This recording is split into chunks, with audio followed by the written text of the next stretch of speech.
Shalom, y'all.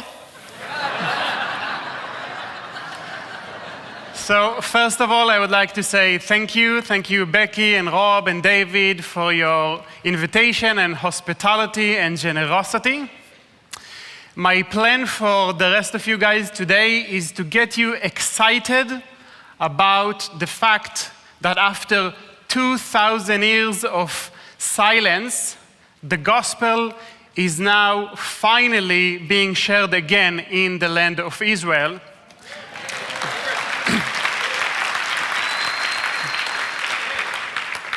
And I would also share with you the three main reasons why Jewish people do not follow Jesus.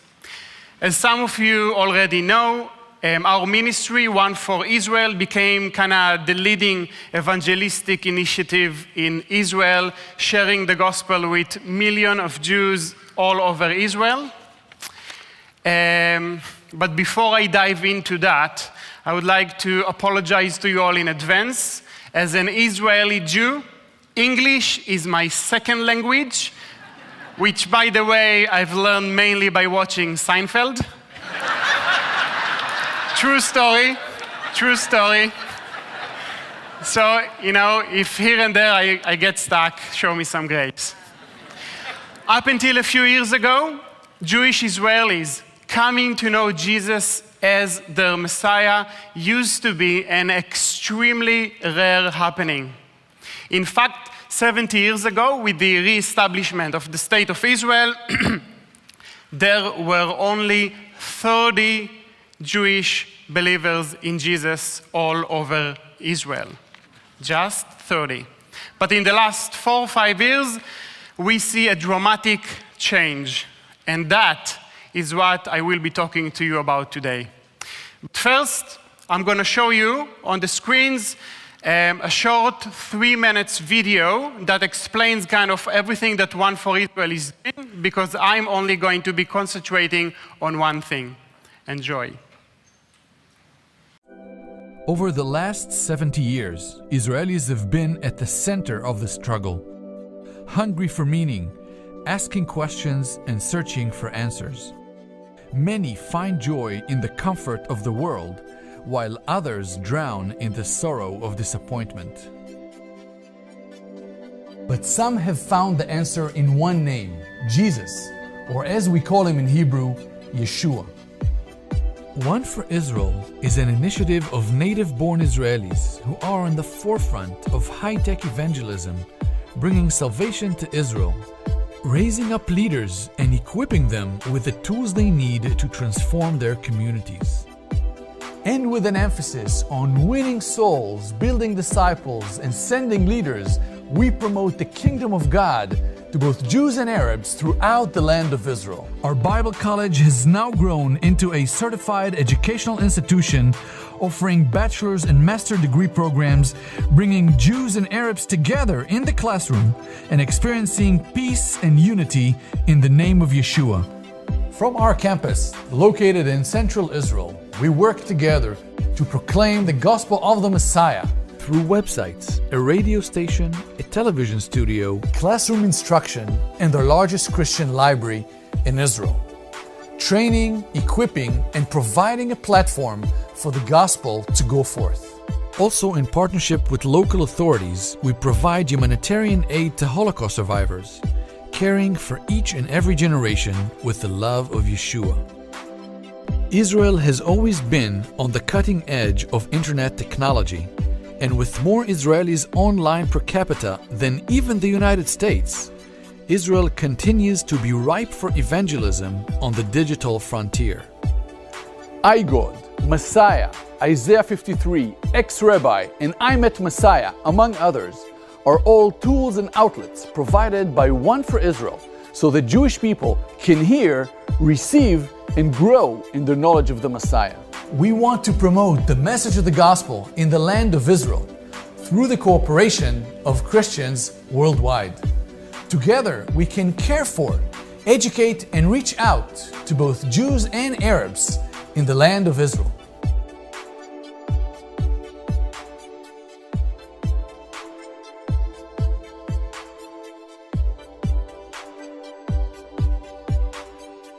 As a native-born Israeli who has experienced firsthand the transforming power of the gospel of the Messiah, I would like to invite you personally to extend a helping hand and become one for Israel.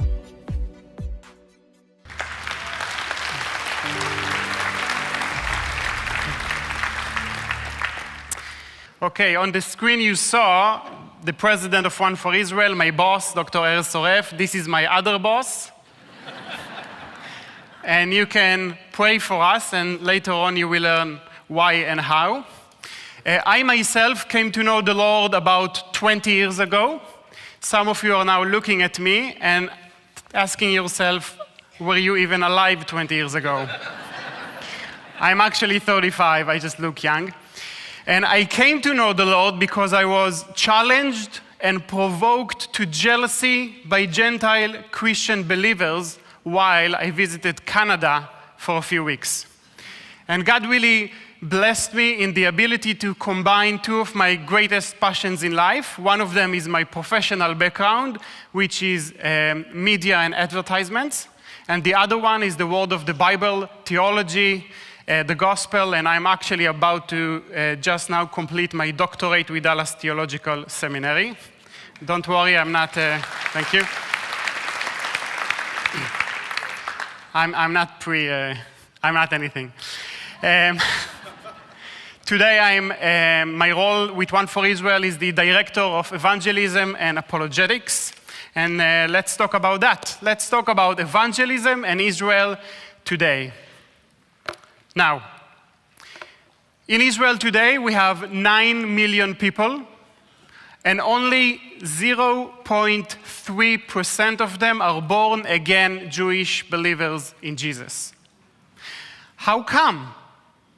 You would expect the numbers in Israel to be the other way around. Israel, after all, is where the gospel came from. Jesus was an Israeli Jew. The disciples were Israeli Jews, just like me. So how come? How come the numbers are so few? There are 3 main reasons to that, to the reason why Israel is an anti-Jesus nation today. Reason number 1 is replacement theology and anti-Semitism. For 2,000 years now, many in the church did not really know what to do with this concept of Israel. After all, a nation with no language, a nation with no land up until 70 years ago, is basically a nation without hope. You know that history teaches us that most nations disappear within 3 to 5 generations in that situation that we've been in for 2,000 years. So when many of the church fathers realized that most Israel rejected the gospel, they thought God probably replaced Israel, teaching that God changed his mind about the promises he gave Israel in the Old Testament. But in Romans chapter 11, Paul is arguing against it, teaching about the remnant. He himself being one of the remnant, so am I. And he says, I ask then, did God reject his people? By no means. I am an Israelite myself, a descendant of Abraham from the tribe of Benjamin. God did not reject his people whom he foreknew. So, the problem is that replacement theology oftentimes leads to anti-Semitism. And if we look at the church history, that's exactly what we see. A few examples, the Crusades, the Inquisition. And Inquisition, if you don't know, it's when Jews would be forced to convert to Christianity against their will, and they had to choose that or dying. Pogroms. Pogroms mainly happened in the 19th and 20th century in East Europe, where mainly Catholics would come in the middle of the night into Jewish villages, put the village on fire, and massacre the people, including some of my own family. Blood labels. Blood labels is when Christians are used to tell one another, also Eastern Europe mainly, that during Passover, we Jews kidnap Christian kids, we kill them, and we turn them into matzah balls for our Passover meal. Now, this is obviously a big fat lie. We never did that. We turned them into gefilte fish. Another example is the Holocaust. My grandmother was able to escape the Holocaust not before she was tortured by the Nazis, who did things to her such as pull the nails out of her fingers, telling her that that's because she rejected Christ. If you go to the Holocaust Museum in Israel, you'll see a big picture of the Pope and Adolf Hitler together shaking hands with one another. My point is not to criticize the Catholic Church. My point is to show you how we Jews automatically associate you all, Gentile Christians, with this horrible history. We Jews think that all Christians are under the Pope, and we Jews think that, to some degree, all Christians dislike us. And that is why it's very easy for us Jews to put you all in a box and ignore your Gentile message and ignore your Gentile God. But, we cannot really escape. I cannot escape my Jewishness, even as a follower of Jesus. You only have to look at my big Jewish nose to realize that. And we and our team, we are not something foreign, something different, who speaks this other language and looks different. We are one of them. We are Jews ourselves. We are Israelis. We speak Hebrew. By the way, my French accent is not French, it's Israeli accent. And that all leads me to reason number 2. Reason number 2, I call it blind love to Israel, sometimes. And it's sometimes also known as dual covenant theology, which basically means that we Jews are saved just because we are Jews, having nothing to do to our faith or unfaith in Jesus. Okay, so if we are saved without Jesus, nobody needs to tell us. There is no reason to tell us about Jesus. So that's reason number 2. And this one is pretty much the other extreme of the first reason. It's the kind of people who love to quote to me Psalm 122, pray for the peace of Jerusalem. But they never, ever quote Paul's prayer in Romans chapter 10. My heart's desire and my prayer to God for Israel is for their salvation. So I believe that the peace King David was praying for, that we all love to quote, will only happen when Paul's prayer will become true. And I know most of you probably know by heart Genesis 12:3, I will bless those who bless you. But my question is, what does it mean to bless Israel? How do you bless Israel? If your love for Israel is only expressed as a political love and support, then that is not really blessing Israel. I want to share with you the top causes evangelical Christians in the world give money to in Israel the most, thinking they are blessing Israel. And this is mainly for building Israel physically, building religious schools, building synagogues, building settlements, etc., etc. And I'll share with you one example. Kind of a well-known guy from here in Texas, Pastor Hagi. And a couple of years ago, he put together a large event where he gave over $3 million to 23 Israeli organizations. By the way, that's public knowledge. Okay, now, that is very generous of him. That is very generous of him. But guess how many of these organizations in Israel that the Christian money came from were of believers in Jesus? None. Absolutely none. So while these are not bad causes that the money goes to, okay, we believe that if you don't bless Israel by building us spiritually, meaning if you're not sharing with us about our Jesus, our Messiah, then are you really blessing us, or are you just sending us to hell on a full stomach?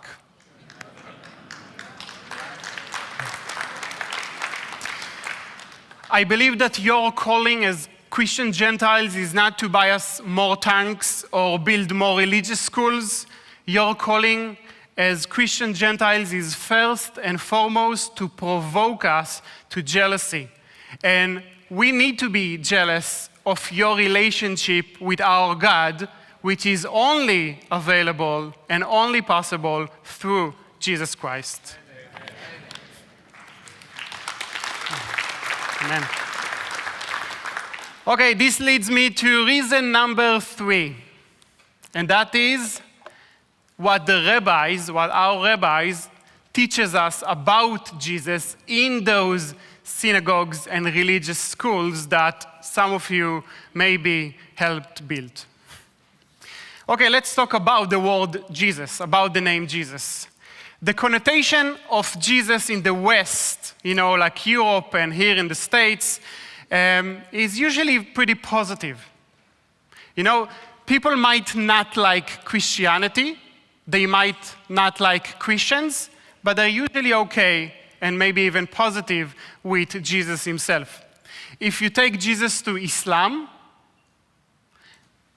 he is a great prophet. It's positive. They don't see him as the Son of God, but he's a prophet. It's positive. If you take Jesus to Asia, they already believe in 300 million gods? What's one more, Only in Judaism is where Jesus has this extremely, extremely negative connotation. We already saw why, but there is more to it. I'm going to share with you a short history lesson. Okay, almost 2,000 years ago, back in 132 AD, a guy called Simon Bar Kokhba led the third Jewish revolt against the Roman Empire.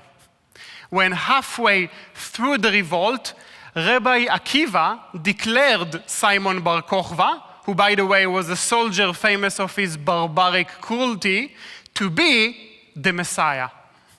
In the beginning of the revolt, the Jewish followers of Jesus agreed to help in what seemed at the beginning to be a campaign to fight for and protect the land of Israel and especially Jerusalem. However, after Rabbi Akiva's declaration that Bar Kokhba is the Messiah, the Jewish believers in Jesus had to withdraw from the revolt because obviously this dude is not the Messiah. We are not going to follow him. Rabbi Akiva and the Sanhedrin took it really, really bad, and they considered us to be traitors of Judaism from that point on, leading them to create rules against Jewish followers of Jesus, in order to basically kick us out of the synagogues, kick us out of Judaism. These laws forbidden other Jews to even associate with followers of Jesus. Until today, 3 times a day in every synagogue, they repeat the Birkat Haminim, which is benediction concerning the heretics. Guess who are the heretics? A prayer that is basically cursing Jesus and his followers. And we, as followers of Jesus, we cannot pray that prayer. Therefore, we cannot be in the synagogue. Therefore, we cannot be inside the heart of Judaism. Later on in the Talmud is the Jewish Holy Scriptures, the rabbis added awful, false stories about who Jesus was. One example, it says that his mother, Mary, committed adultery with a Roman soldier, and that's how Jesus came about. Another story says that Jesus was an idol worshiper who got his powers from Satan. Sounds familiar? Another story is of a guy named Onkelos, who was a Tana. A Tana is a great rabbinic sage. And in his case, he was an expert in mediumship. Mediumship is the ability to communicate with the dead, or maybe I should be pointing down. According to that story in the Talmud, they asked Onkelos to communicate with Jesus from the dead, and so he did. And he asked Jesus, again, that's according to the story in the Talmud, not my opinion. He asked Jesus, "Where are you and what is going on with you?" And Jesus replied, "I am in hell, and my punishment is to be boiled in feces forever and ever, because I was a false Messiah and a false prophet." There are more awful stories about Jesus in the Talmud and about us, the Jewish believers, but I think you've got the idea. In Judaism, Jesus is considered to be the worst enemy of all times.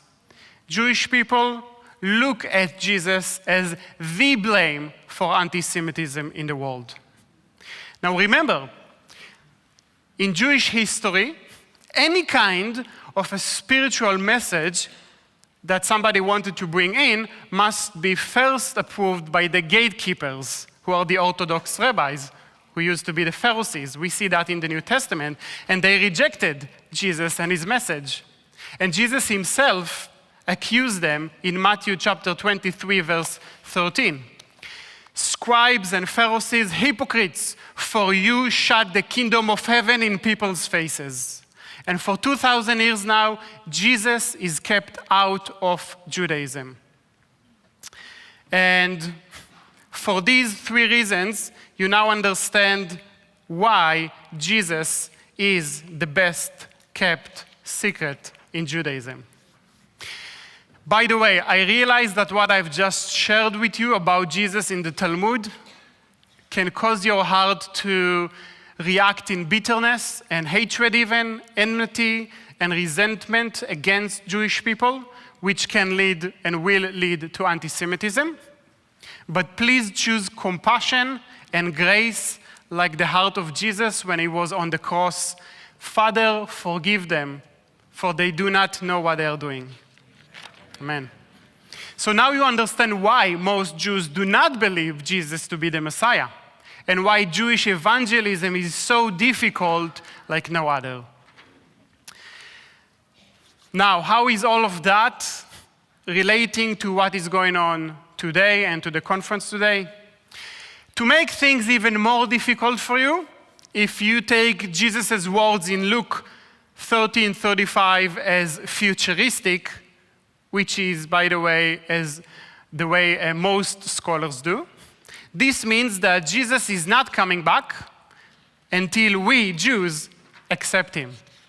Luke 13:35, "You will not see me again until you say, 'Blessed is he who comes in the name of the Lord.'" And Jesus was talking to Israel. So we have a problem. We all want Jesus to get back, right? Don't we? But the gospel is being kept a secret from us Jews for 2,000 years now. So that's why we've been waiting for so long. So I shared with you some bad news, and I told you in the beginning I want to encourage you, not to discourage you. So let's move to the good news. There is a group of us now, Jewish Israelis, followers of Jesus in Israel, who found a way around those gatekeepers, bypassing the rabbis. We no longer need their permission because we don't go into the synagogues to share the gospel. I know some of you who've never been to Israel before, you probably think that we still live in tents and ride donkeys.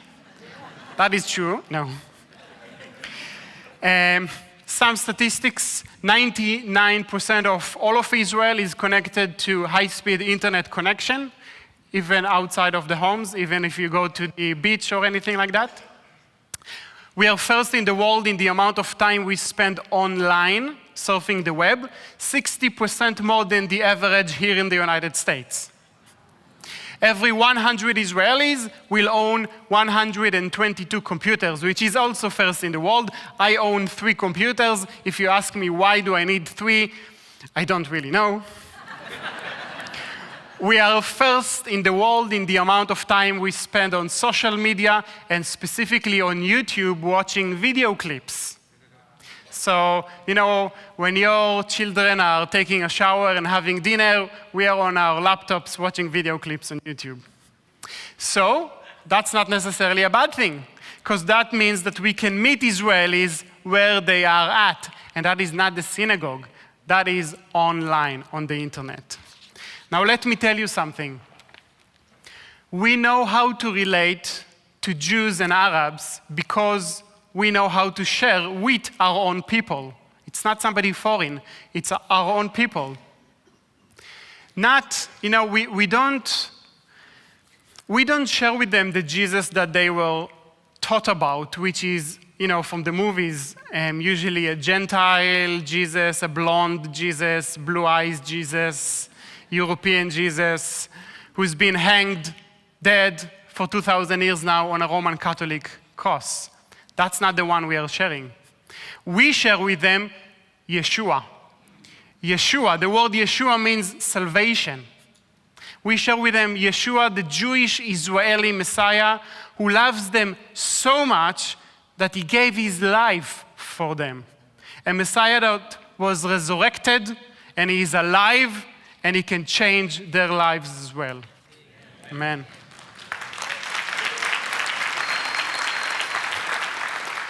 Okay, how do we do that? How do we share with them?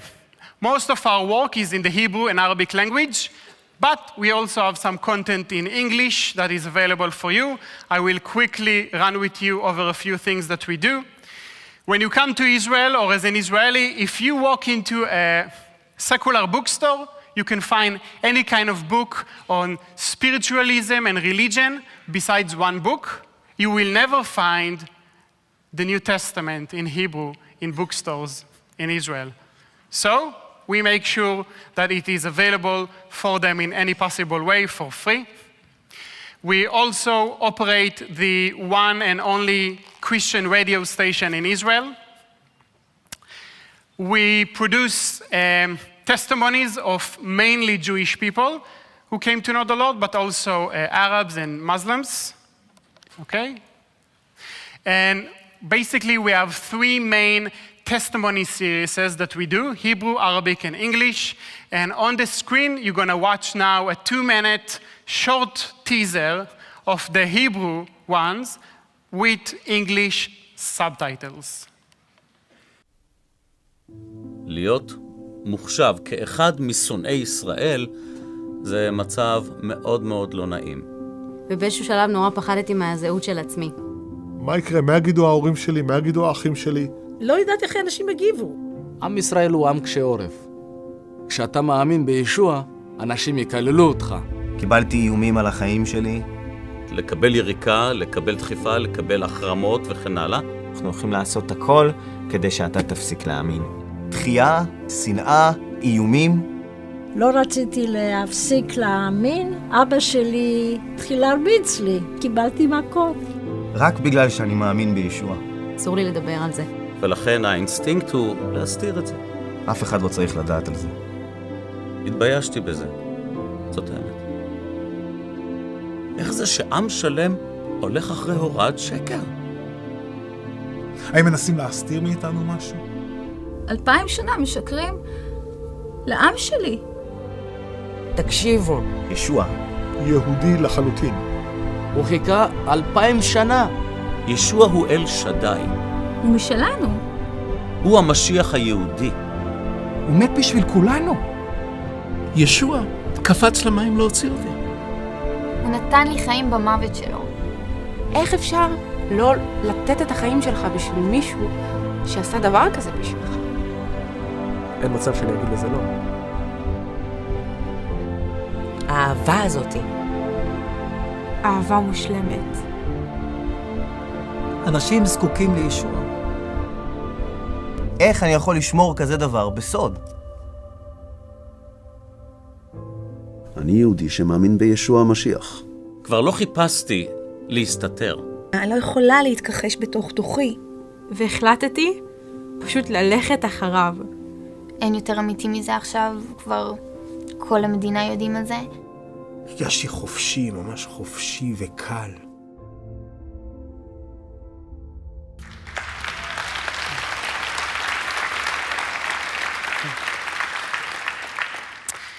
We also produced 100 testimonies in English of Jewish people who came to know Jesus as their Messiah, with over 50 million views on them in the past 4 years, coming from a small team in Israel.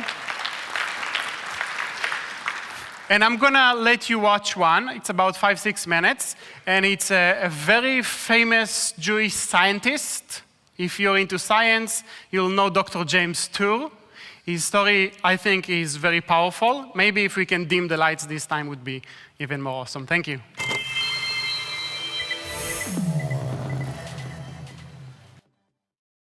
I got my PhD in the field of organic chemistry, postdoc at Stanford University. Joined the group of a man who was going to win a Nobel Prize in chemistry. Voted one of the top 50 most influential minds in the world. I was a visiting scholar at Harvard University. I've spoken at every major university in this country, have over 650 research publications, voted the R&D magazine Scientist of the Year. I'm in the National Academy of Inventors. I'm a member of the American Association for the Advancement of Science, over 120 patents. Started 7 or 8 companies. We work in areas that range from medicine to material science to electronics, computer memory, medical devices. We work across a broad range of areas. But more than any of that, what means the most to me is that I'm a Jew who believes that Jesus is the Messiah. I grew up just outside of New York City. I thought everybody was Jewish. I didn't even know that there was anything else. I had no particular interest in that, other than when all my friends were getting bar mitzvahed or bat mitzvahed, and then I would attend, of course, every week. There was never really any excitement for me. I remember once I even tried to talk to a rabbi. He just brushed me off. There was very little explanation for me. I remember when I went to college, I started meeting a number of people that said that they were born-again Christians, which was sort of an odd term. What's born again? What do you mean, born again?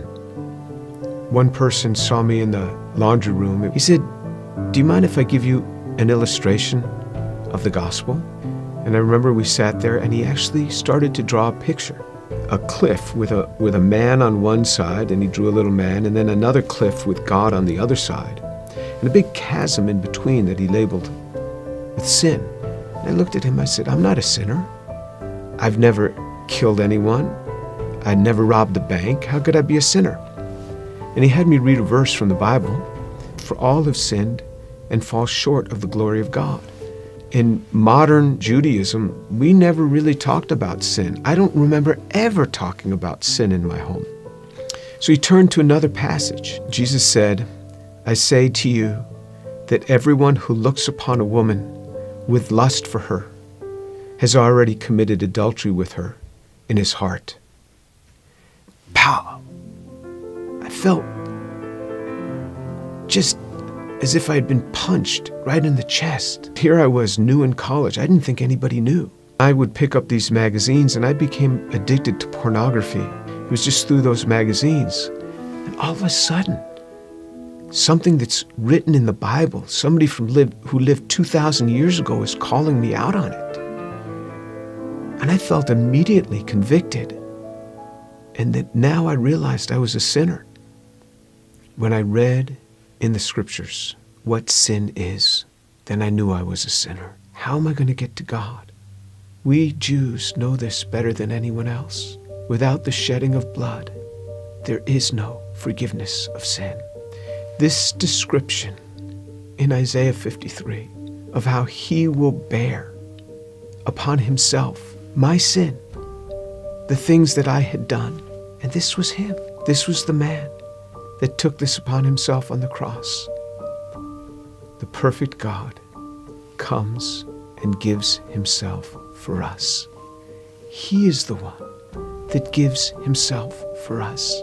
I started to realize how Jewish the New Testament is. This book is so Jewish. The New Testament is so Jewish. It's all around Jewish people. And then on November 7th, 1977, I was all alone in my room. The realization that Yeshua is the one who died on the cross. And I said, Lord, I am a sinner. Please forgive me. Come into my life. And then all of a sudden, someone was in my room. And I opened my eyes. I was on my knees. I opened my eyes. Who's in my room? That man, Jesus Christ, stood in my room. This amazing sense of God.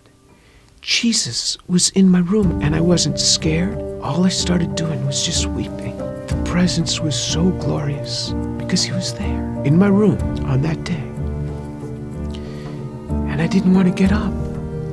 And this amazing sense of forgiveness just started to come upon me.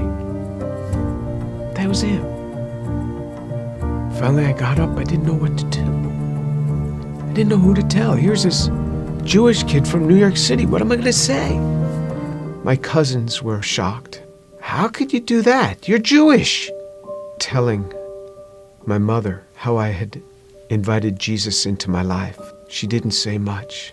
She was weeping. She told my father they weren't happy at all. And she said, I don't blame them for killing Jesus after the things that he said. Who is he to come against these religious leaders that have dedicated their lives to helping people and to tell them that they are whitewashed tombs? Who is he, this young man in his 30s, to say this to these scholars? He got what he deserved. And my mother's a very deep, pensive, careful reader. She read from Genesis right on through the Tanakh, the whole thing. When she got done, I said, what did you think? She said, God warned us over and over again. He warned us. When my daughter was about 15, my mother and father came to visit us. At one point, my mother went into her room for several hours. She came out. She said, quite a young girl you have. She talked to me for a long time. She started reading the Bible again, both the Old and the New Testament. One day, not long after that, she called me on the phone at the age of 72. She said, Jimmy, you wouldn't believe what happened. I said, what happened? She said, I was just reading. And it hit me. It hit me. The way he gave his life. I believe it now. Jesus is the Son of God.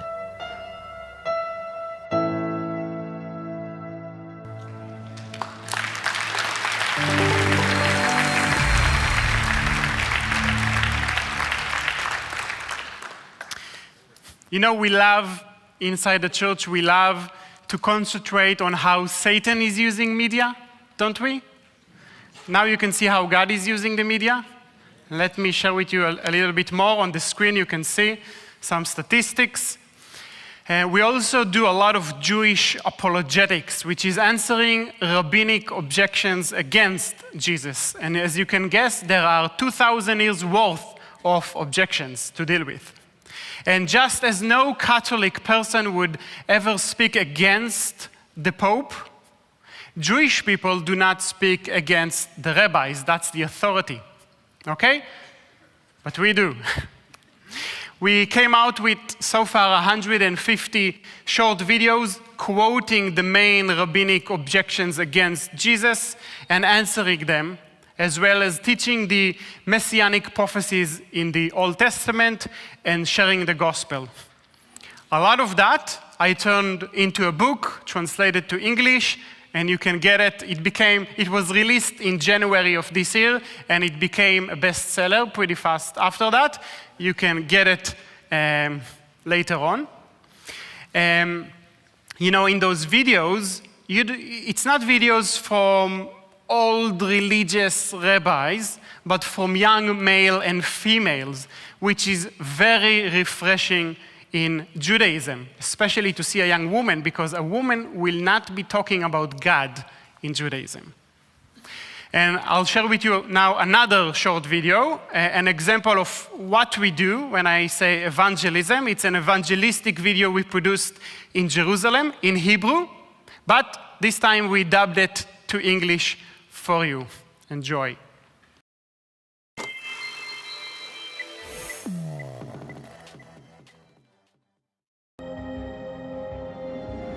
We Jews hardly know of him because he's the best kept secret in Judaism. He lived long before television or social media even existed, and yet he's the most famous Jewish man throughout all of history. He never wrote a word, but his words have inspired more books than anyone else. He wasn't a prime minister or a political leader, but his teachings formed the foundation for the law of the Western civilization. He wasn't raised among wealthy and famous rabbis, but dined with the poor and rejected. He wasn't part of the elite class, but even today, great thinkers and philosophers hold him in the highest respect. He wasn't a military leader and never used force, but nonetheless, he has an army of millions around the world who love him and are willing to give their lives for him. He never studied in yeshiva, nor asked to create a religion, but thanks to him, millions of Gentiles now believe in the God of Abraham, Isaac, and Jacob. He didn't attend university, yet almost all academic institutions were founded because of him, and in them, every day, people learn of his teachings. But here in Israel, it's taboo to even talk about him. He's erased as if he never existed. His name has been trampled, and we've long forgotten him. While he's a star everywhere else, among us, he's considered diseased, tortured, and despised. But the prophets in the Bible, who were also rejected by our religious leaders, prophesied that this would happen. He was despised and rejected by men, a man of sorrow, acquainted with grief, one from whom people hide their faces. He was despised, and we esteemed him not.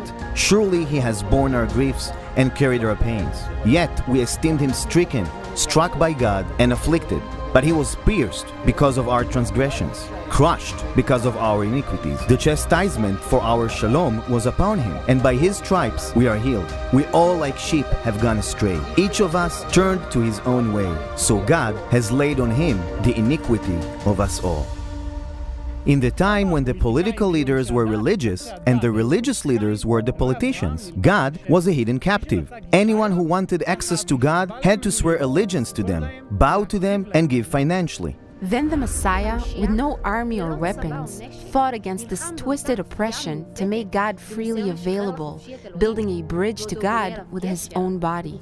Not just for us Jews, but for the Gentiles as well, who are also created by God. But our religious leaders did not give up, and with them, all of us, in our sin, we nailed Jesus to the cross. But the death of the tortured righteous one was considered by God to be a worthy sacrifice, an atonement for the sin of humanity. And thanks to the sacrifice of the crucified Savior, we can finally enjoy forgiveness. Because like a parent who would give their life for their children, he took the punishment that we deserved on himself. He was punished, we were forgiven. He suffered, we were saved. The death and resurrection of Jesus Christ gave us peace with God. And now, out of this peace, we can also make peace with others. Though other nations have grasped this, it's forcibly hidden from our people. But our nation's denial is no surprise to the prophets. Then I will pour out on the house of David and the inhabitants of Jerusalem a spirit of grace and supplication. When they will look toward me whom they pierced, they will mourn for him, as one mourns for an only son, and grieve bitterly for him, as one grieves for a firstborn. For 2,000 years they have done everything to hide him from us in the dark. But you know what? It doesn't matter. The light shines in the darkness, and the darkness has not overcome it. Yeshua the Messiah is no longer the best kept secret in Judaism.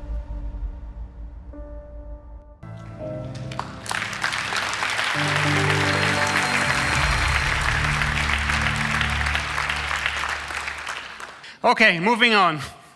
Ever since we started doing those videos about 4 years ago, we see tons of Jewish and Arabs, Israelis coming to know Jesus as their Messiah all the time. And we are no longer today 30 Jewish believers in Jesus in Israel.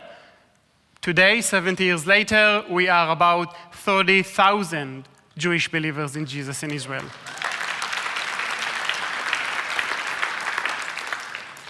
And here is one short text message, one of many that we get.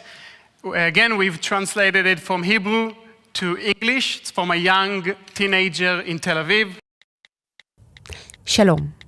As you can imagine, as a child, I was only taught false things about Yeshua. 2 days ago, we've learned in history class about how 2,000 years ago, a new religion began, Christianity. Back at home, reading on my own, I was amazed to see how much compassion Yeshua had. The very next day, an advertisement on YouTube for your video about Jesus popped up. I always ignore these ads and just click the skip button, but I decided I want to watch the whole thing, and so I did. Your video really grabbed my attention, so I continued watching over 50 of your other videos. Long story short, I have made a decision. The truth is on your side, and Rabbinical Judaism, which I grew up in, is full of agendas, false teachings, and is basically a man-made religion. Look, I don't have a unique and supernatural story to share with you, but I know that I saw the truth, and I cannot look back. It is important for me to live in truth and not in a lie. I'm still in high school. I do not know any other Jewish believers in Yeshua, and I know people will tease me and be upset with me if they knew that I now consider myself a follower and believer in Yeshua. But it is important for me to connect and find out, how do I now live as a follower of Yeshua? Please, help me.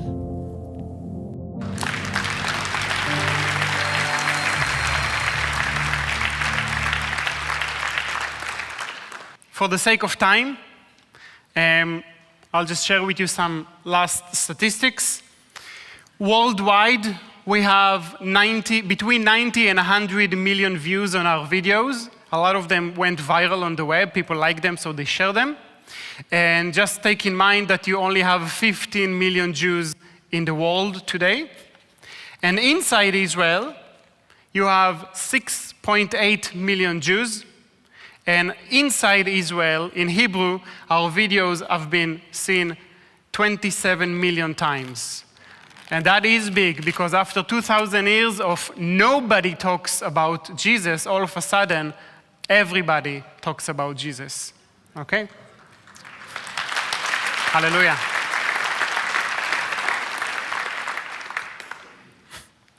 So this whole situation in the last few years led to two things. First, people now recognize us on the streets. We've made it to the national news a few times. We basically became the face of Christianity in Israel. The second thing is that some famous rabbis are after us. We got used to getting death threats all the time, and I actually had to relocate. So about 2 years ago, this kind of famous extremist guy, religious guy, he's very involved in politics, posted my picture and my son's picture on his Facebook page, and you can imagine the things that he wrote. The very next day, in our backyard, we found this huge bag full of feces, which was a reminder to us that we're gonna end up just like Jesus. So we decided we're gonna move to a place that it's a bit more difficult to throw things into. So we moved to the 18th floor, renting an apartment. I really pray that that guy, who is very much like when Paul was Saul, will turn into a Paul. It's not easy, I know. You can see on the screen the kind of things that they say about us and their faces. Those are rabbis that produced videos against us.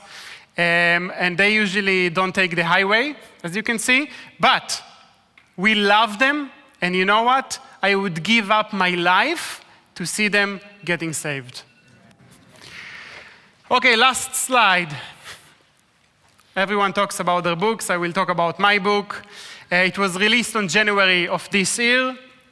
Became pretty fast a bestseller. It's got over 300 reviews already. And I need a small favor from you. The rabbis are sending their people to give a negative review. If you go over them, you'll see it's pretty obvious. Please get the book and give a positive review. If you promise to give a positive review, I promise to sign the book. That's a Jewish mind in work for you. And none of the income comes to me. Everything goes to the ministry. So we use it for evangelism. This is it. Time is up. I hope I was able to get you guys encouraged. And thank you very much. Toda rabah.